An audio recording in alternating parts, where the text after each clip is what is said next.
Salut tout le monde, si vous vous lancez dans le développement, surtout avec JavaScript, il y a un nom que vous allez voir partout, NPM.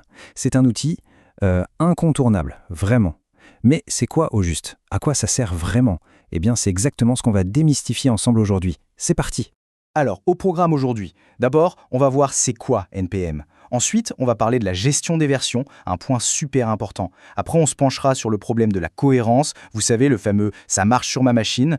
On enchaînera avec un sujet un peu plus sérieux, les risques pour la sécurité, et on finira avec des conseils pratiques pour utiliser NPM sans se faire de frayeur. Allez, on commence. Bon, première partie, qu'est-ce que c'est que ce fameux NPM? Parce que pour comprendre pourquoi cet outil est si génial, il faut d'abord comprendre le casse-tête qu'il est venu résoudre. Alors, imaginez, on bosse sur un projet. Notre code, il n'est pas tout seul. Il dépend de plein d'autres bouts de code créés par d'autres personnes.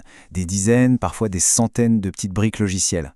Essayez de gérer tout ça à la main, de s'assurer que tout fonctionne ensemble, que les versions sont compatibles. C'est un véritable cauchemar. Dans le milieu, on appelle ça l'enfer des dépendances. Et croyez-moi, ça porte bien son nom. Et c'est là que NPM entre en scène. C'est la solution à cet enfer.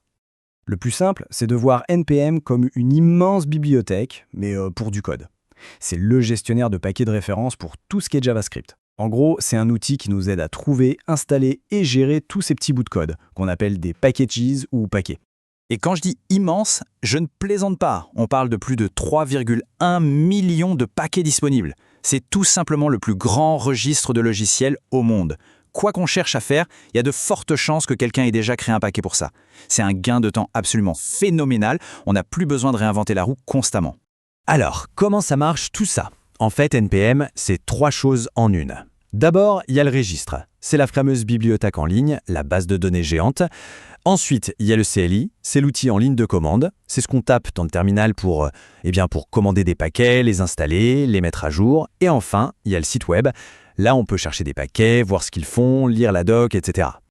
Ok, maintenant qu'on a vu les bases, parlons d'un truc super important, la gestion des versions. C'est un peu le code de la route de NPM. Sans ça, ce serait le chaos total. Et ce code de la route, ça s'appelle le versionnement sémantique, ou SEMVer pour les intimes. C'est juste un ensemble de règles très simples. Chaque paquet a un numéro de version, et ce numéro est toujours en trois parties. Majeur, mineur, patch. Et chaque chiffre a une signification bien précise. Regardez, c'est super logique. Le dernier chiffre, le patch, on le change pour des petites corrections de bugs, des trucs qui ne cassent rien. Le chiffre du milieu, le mineur, c'est quand on ajoute une fonctionnalité, mais sans casser ce qui existait avant. Et le premier chiffre, le majeur, celui-là, il est crucial. On ne le change que si la nouvelle version n'est plus compatible avec l'ancienne. C'est le gros voyant rouge qui clignote pour dire « Attention, si vous mettez à jour, il faudra peut-être adapter votre code ». Bon, on passe à un autre grand classique des problèmes de développeurs. Vous connaissez cette phrase, n'est-ce pas? Mais ça marche sur ma machine. Eh bien, 9 fois sur 10, ce problème vient d'un manque de cohérence. C'est-à-dire que les versions des paquets ne sont pas exactement les mêmes entre deux ordinateurs. Alors, comment NPM règle ça avec deux fichiers magiques? Le premier, c'est package.json, c'est un peu notre liste de courses. On y écrit « je voudrais ce paquet, à peu près dans cette version-là », c'est un peu vague, ça laisse de la marge. Mais ensuite, il y a le package lock.json, et lui, c'est le ticket de caisse ultra détaillé. Il ne dit pas à peu près, il dit « voilà exactement la version de chaque paquet qui a été installé ». C'est ce fichier qui garantit que tout le monde dans l'équipe, et même le serveur, aura la même configuration. Et ça nous amène à deux commandes différentes. Quand on développe, on utilise souvent npm install. Elle lit la liste de courses et peut mettre à jour le ticket de caisse. Mais, dans un environnement automatisé, comme un serveur de production, on utilise npm CI. CI pour Continuous Integration. Cette commande, elle est super stricte. Elle jette un œil au packagelog.json et installe pile ce qui est écrit dedans. Pas de surprise, pas de mise à jour non désirée, c'est la garantie d'une installation parfaitement reproductible. Maintenant, on va aborder un sujet un peu plus sombre, mais essentiel, la sécurité. Parce que le fait que n'importe qui puisse publier un paquet, c'est génial, mais ça ouvre aussi la porte à des risques. C'est ce qu'on appelle les risques liés à la chaîne d'approvisionnement logiciel. Cette phrase-là, il faut vraiment la comprendre. Quand on fait un npm install, on ne fait pas juste télécharger du code, on l'exécute. Certains paquets ont des petits scripts qui se lancent automatiquement à l'installation. Et ça veut dire qu'on donne potentiellement la permission à du code inconnu de s'exécuter sur notre ordinateur. C'est une porte d'entrée qu'il ne faut absolument pas négliger. Et ce n'est pas de la théorie. Prenons un cas réel, l'attaque Shai-Hulud. Des attaquants ont réussi à voler les mots de passe de développeurs qui maintenaient des paquets très utilisés. Qu'est-ce qu'ils ont fait? Ils ont discrètement ajouté un malware à l'intérieur de ces paquets. Le but du malware, voler les identifiants d'autres développeurs pour infecter encore plus de paquets. Une vraie réaction en chaîne. Et regardez l'impact. C'est vertigineux. On parle de près de 200 paquets compromis. Et ces paquets étaient utilisés dans des projets qui, au total, étaient téléchargés plus de 2 millions de fois par semaine.